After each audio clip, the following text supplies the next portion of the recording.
Okey, ini video yang ni tentang analisis nisbah.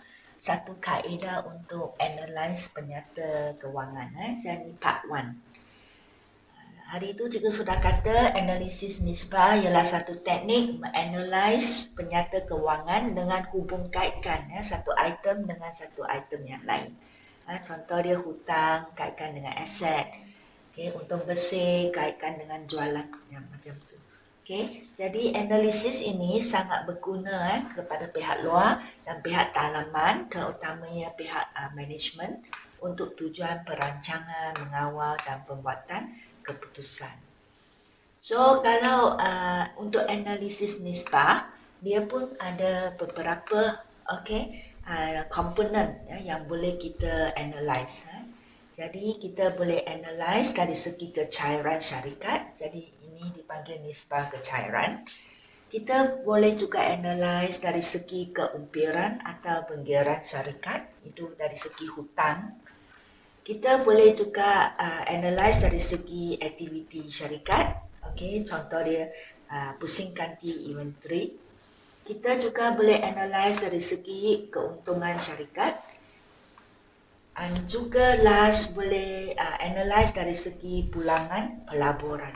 Kita akan tengok berapakah dividen. Okay, kita kaitkan dividen dengan untung syarikat.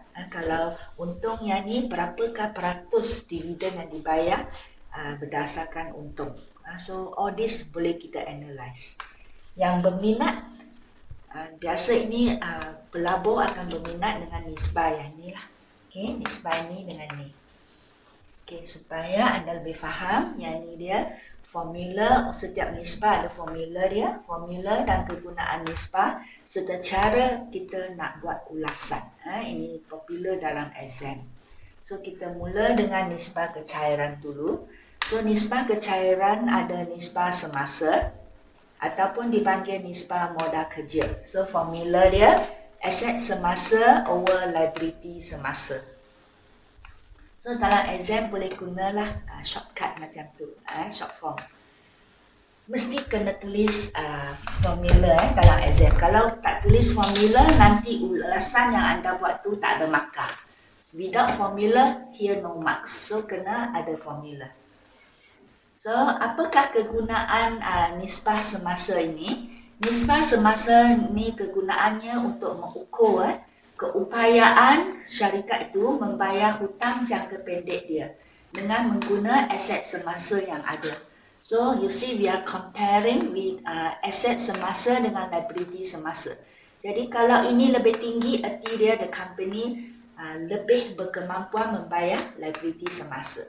So inilah contoh dia. Let's say usually we compare antara dua company atau satu company but two different tahun. Let's say ini satu company yang sama but pada 2 tahun yang berlainan. So this one last year, ini tahun ni. Let's say so last year nisbah dia ini menunjukkan aset semasa, ini liability semasa.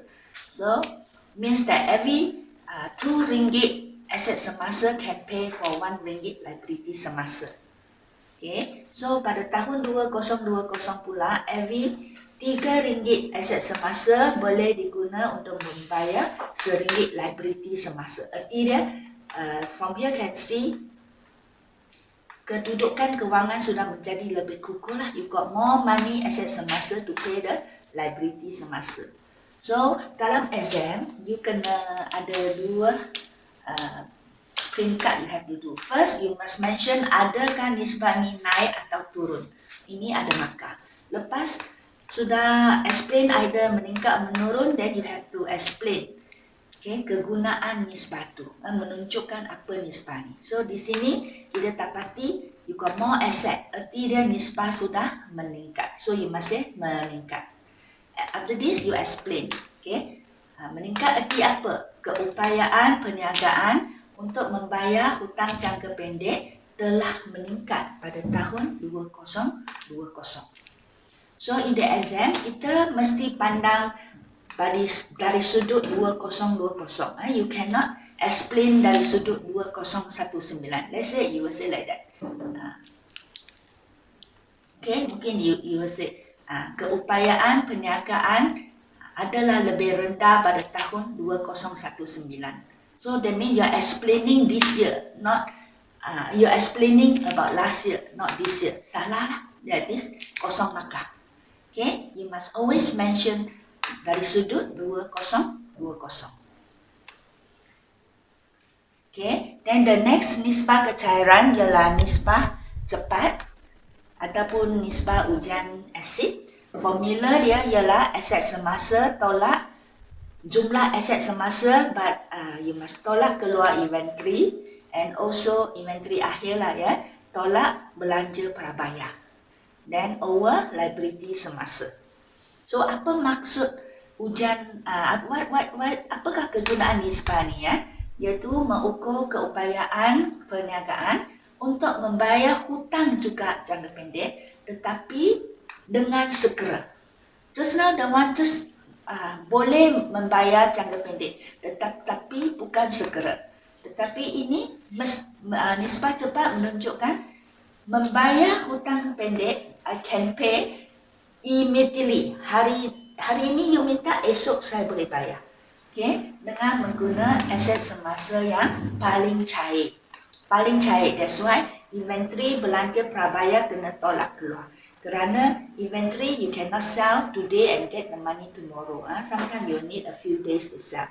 Begitu juga dengan belanja prabayar, you sudah bayar untuk insurans prabayar. So apa yang you sudah bayar, you cannot ask them to give you back the money. So this one tak boleh guna. Okay, you cannot use this kind of asset semasa.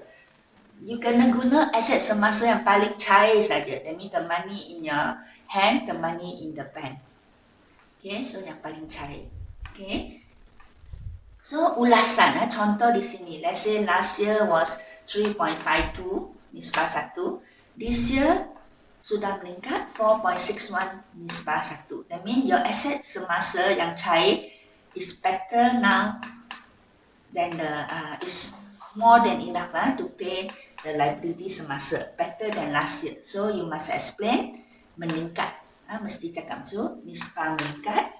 Then you explain keupayaan perniagaan untuk membayar hutang jangka pendek dengan segera. Perkataan ini mesti ada, telah meningkat pada tahun 2020. Okay. Then ini dua tentang nisbah kecairan. Kita juga boleh analyze dalam mengikut komponen nisbah keumpilan. Okay, so that is about hutang lah. Okay, so yang boleh kita analyze ialah nisbah hutang atas aset. That means kita kaitkan hutang dengan aset. Okay, so formula dia when we say hutang ni rujuk kepada liability. So liability bukan semasa, liability semasa campurkan, you get the jumlah liability. Then over the jumlah aset, that means aset semasa campur aset bukan semasa. We are comparing all your hutang and all your asset. Okay, so apakah kegunaan dia? Mengukur keupayaan untuk meneruskan operasi perniagaan. Ataupun we can say mengukur keupayaan untuk membayar hutang jangka panjang. Okay, if your jumlah asset is more than your jumlah liability, that means you can pay the long-term liability. So ini ulasan dia. Let's say last year your hutang is 0.29. Ini jumlah aset 1. So this year nampak sudah turun from 0.29 become 0.15. So you gonna comment kata menurun. Okay, you got marks for that. After this must explain. Keupayaan untuk meneruskan operasi perniagaan telah meningkat pada tahun 2020. Ataupun you can say keupayaan untuk membayar hutang jangka panjang telah meningkat pada tahun 2020.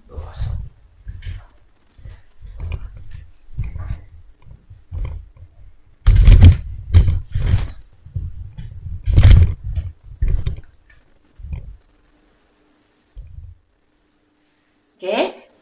Nisbah keumpilan juga termasuk analyze nisbah ni, nisbah hutang atas equity. That means we compare, kaitkan item hutang dengan equity pemilik. So formula dia jumlah liability.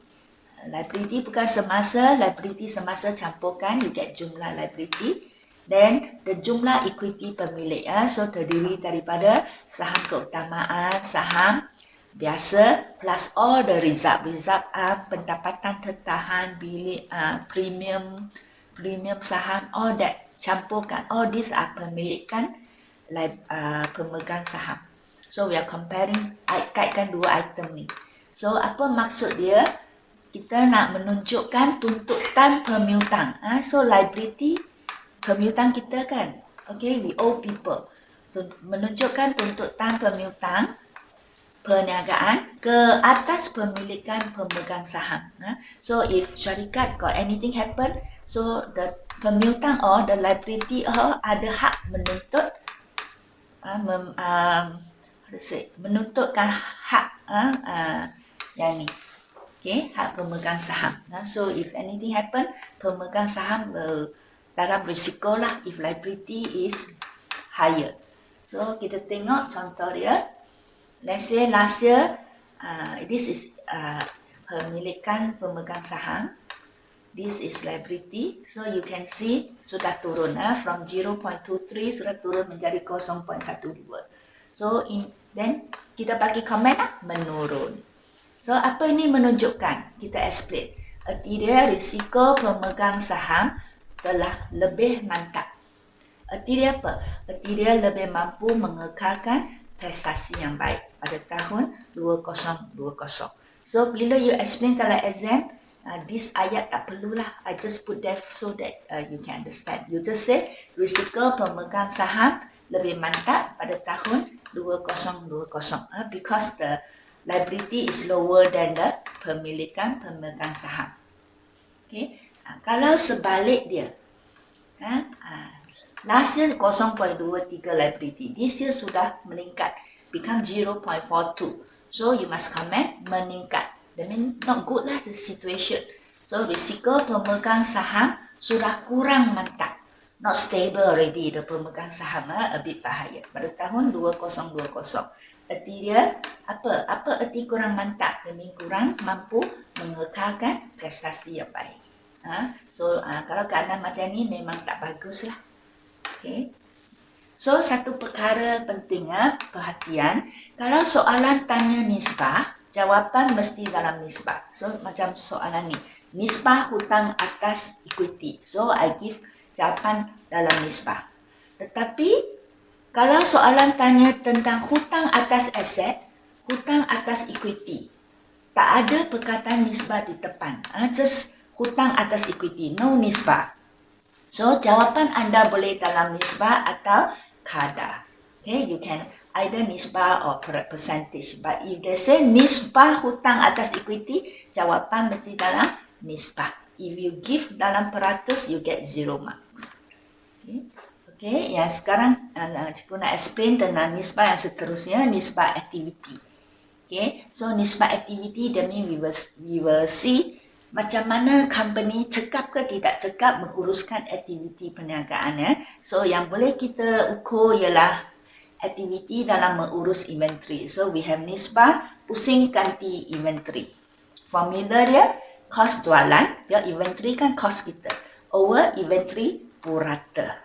So inventory purata mean kita campurkan inventory awal tahun plus inventory akhir tahun, bahagi 2, then you will get inventory purata. So nisbah ini akan menunjukkan bilangan kali inventory purata yang telah diganti sepanjang tempoh perakaunan.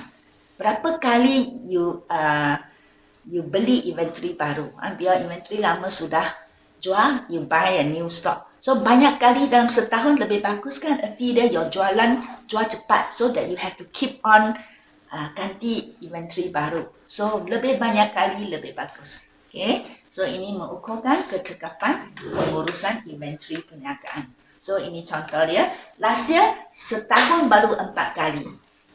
4 kali, maybe every 3 months, every 4 months or 3 months baru you replace a new stock. Tapi tahun ni tahun 2020 6 kali. Lebih banyak kali erti dia, your sales is so much better. You have to keep on buying new stock. Jadi baguslah. So nisbah telah meningkat. Ini menunjukkan apa? Kecekapan perniagaan dalam pengurusan inventory telah meningkat pada tahun 2020 berbanding tahun 2019. So another nisbah aktiviti kita boleh tengok juga dari segi inventory, dari segi akaun belum terima dan penghutang. So kita ada nisbah pusing kanti belum terima. Okay, formula dia jualan kredit, biar akaun belum terima adalah kaitan dengan jualan secara kredit kan.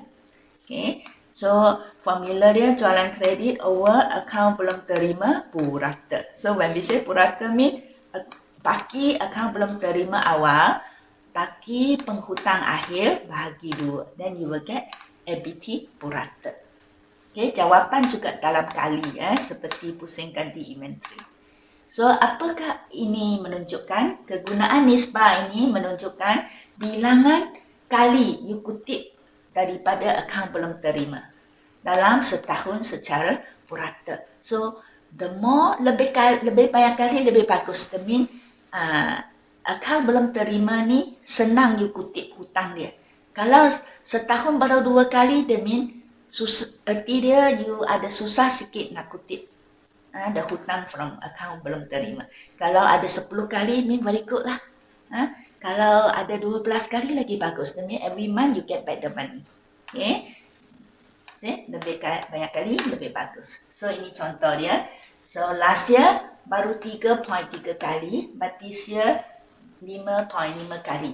Lebih banyak kali. So sudah meningkat. Ini menunjukkan kecekapan perniagaan dalam pengurusan kredit telah meningkat pada tahun 2020. Ataupun you can say pengurusan kawalan kredit penghutang telah semakin cekap pada tahun 2020 berbanding tahun 2019. So kadang-kadang soalan juga tanya tentang pusing kanti belum terima tetapi dia tak nak jawapan dalam kali. Dia nak jawapan dalam hari. How many days? How many days you can collect the money? So formula lain lah, terbalikkan formula dia. Just now was jualan kredit in front. Akaun belum terima purata down. So untuk jawapan hari, you terbalikkan. Demi akaun belum terima purata di depan, di atas, jualan kredit pula di bawah. So terbalik then you darab dengan 365 hari. 1 year 365 days. So jawapan dalam hari. So kalau dalam hari, tadi kali lebih banyak, lebih bagus kan? Tetapi kalau hari pula terbalik. Lebih banyak hari tidak bagus. Erti dia, you need more days to take back your money. So tak baguslah kan? Okay? Kalau banyak hari, erti dia tidak cekap lah dalam mengutip hutang pelanggan. So contoh dia, last year 30 days. Every 1 month you get the money. But now, more than 1 month. You need about 2 months. 37 days baru dapat job, dapat kutip balik the hutang. So nisbah dia telah menurun lah. Okay, sudah menurun. Erti dia kecekapan perniagaan dalam pengurusan kredit telah menurun. Okay, pada tahun 2020 berbanding dengan tahun 2019. Sorry, bukan menurun sorry. Telah naik meningkat. Demi bilangan hari telah banyak. Okay, telah meningkat. Bilangan hari telah meningkat. So erti dia sudah tidak cekap lah.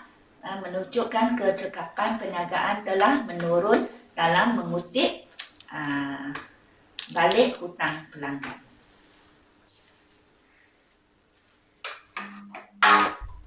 Okay, cikgu nak tambahan sikit tentang yang pusing kanti belum terima ni.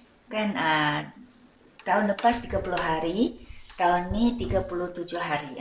So lebih baik kita tulis komen bilangan hari telah naik daripada meningkat. So for this one better you explain more words lah. Cakap bilangan hari naik. So penerangan sama. Erti dia apa? Kecekapan perniagaan dalam pengurusan kredit telah menurun pada tahun 2020 berbanding tahun 2019.